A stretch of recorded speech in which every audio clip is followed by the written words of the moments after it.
Já a densidade aqui é uma densidade muito baixa, porque se eu pensar numa massa constante, imagine que eu vou pensar na mesma massa, imagine que eu fosse fazer essas mesmas bolinhas, essa mesma quantidade de bolinhas num sistema gasoso. O volume ocupado seria enorme, não ia caber talvez aqui nessa tela.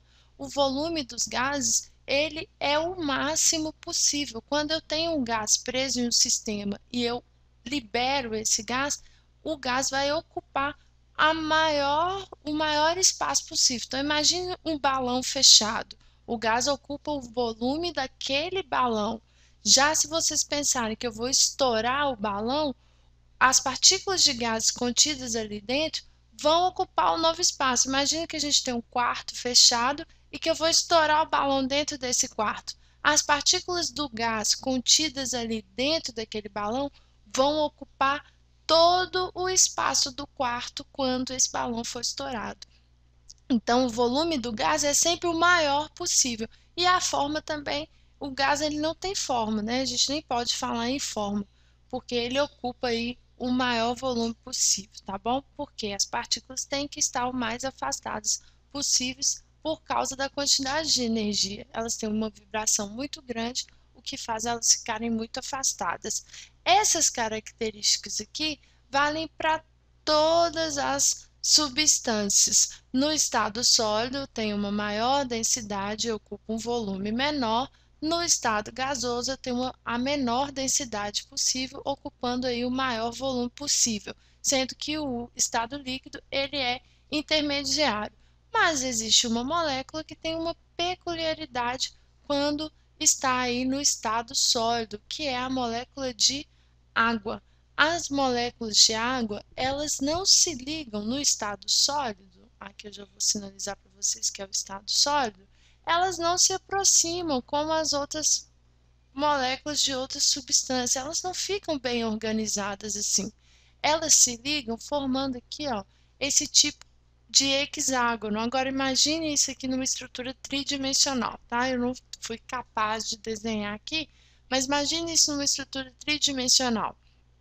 Imaginando, olhando aqui para essa figura plana, vocês já podem ver que eu tenho aqui, ó, as partículas de água e que entre uma partícula e outra existe um espaço que está o quê? Vazio. Então, o que que acontece? No estado sólido, a densidade da água é menor. Então, ela é menos densa. Por quê? Para uma mesma quantidade de massa de água, imagina, eu tenho aqui uma, duas, três, quatro, cinco, seis partículas. Se fosse uma molécula normal, as seis partículas estariam organizadas dessa forma. Ocupam um volume aqui X. Então, aqui um volume X, tá? Agora, olha as seis partículas de água, olha o tamanho, a quantidade e volume que elas ocupam. Volume da água. Tá vendo que o volume, para uma mesma massa, a massa constante, são seis partículas, o volume, ele é muito maior na água? Então, aqui, volume muito maior. Ou seja, se o volume é maior, a densidade é muito menor. Então, quando a gente coloca, por exemplo, aí, um copo com água e coloca lá dentro uma pedrinha, um cubinho de gelo, o que que a gente vê? A gente percebe que o gelo, mesmo sendo água no estado sólido, ele flutua aí no copo com água. Isso porque a densidade é menor. E a densidade é menor porque a água ela não se organiza no estado sólido como as outras moléculas.